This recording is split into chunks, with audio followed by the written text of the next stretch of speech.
መፍትሄ የሚሆኑ ምክረ ሀሳቦችን አጠናክረው ለኮሚሽኑ አስረክበዋል። በሂደቱ ተመካካሪዎች በአንዳንድ ጉዳዮች ላይ በቀላሉ እየተግባቡ በአንዳንድ ጉዳዮች ላይ ደግሞ ጊዜ ወስደው ጠንከር ያሉ ውይይቶችን እያደረጉ በመጨረሻም በአብዛኞቹ ጉዳዮች ላይ መግባባት ችለዋል። ኮሚሽኑ ሂደቱን ሲከታተል ሁሉም የምክክር መድረኮች በመደማመጥ በመከባበርና መቻቻል ሲከናወኑ እንደነበረ ማረጋገጥ ችሏል። የሀገራዊ ምክክር ዓላማ ልዩነት ያላቸው ባለድርሻ አካላት ተወያይተው የጋራ መግባባት በመፍጠር በጋራ ወደፊት መራመድ የሚችሉበትን እድል ማግኘት ነው። ሀገራዊ ምክክር አሸናፊና ተሸናፊ የመለየት ሂደት አይደለም። ይህ ሂደት አንዱ ወገን ተሸንፎ ሌላው ወገን የሚሸነፍበት ውድድርም አይደለም።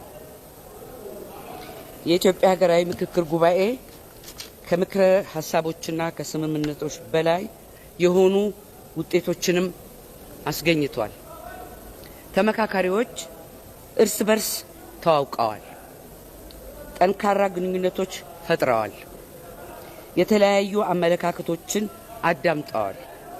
እንዲሁም የሀገራችንን ፈተናዎች በተመለከተ ሀሳቦችን ተለዋውጠዋል። በመጨረሻም መግባባት ላይ ደርሰዋል። በመሆኑም ሂደቱ የምክክር ባህልን ለመገንባት ትልቅ መሰረት ጥሏል። ይህ ሀገራዊ ምክክር ጉባኤ ኢትዮጵያ እንደ ሀገር ያሉባትን የሀሳብ ልዩነቶች በምክክር መፍታት መቻሏን ያሳየችበት ታሪካዊ ምዕራፍ ነው። በመጨረሻም የኢትዮጵያ ሀገራዊ ምክክር ኮሚሽን ለኢትዮጵያ የምክክር ጉባኤ መሳካት አስተዋጽኦ ላበረከቱ አካላት በሙሉ ልባዊ ምስጋናውን ያቀርባል። ከሁሉ በላይ ደግሞ ኢትዮጵያን በአንድ ላይ ለመቀመጥ እርስ በርስ ለመደማመጥ ልዩነቶችን አክብሮ ለመመካከርና የመግባቢያ ነጥቦችን በጋራ ለመፈለግ ላሳዩት ቁርጠኝነት ታላቅ ምስጋና አለን። የዚህ ሂደት ስኬት በብዙ ጉዳዮች ላይ የመግባባት መሰረት መጣሉ ነው። እንኳን ደስ አላችሁ። አመሰግናለሁ።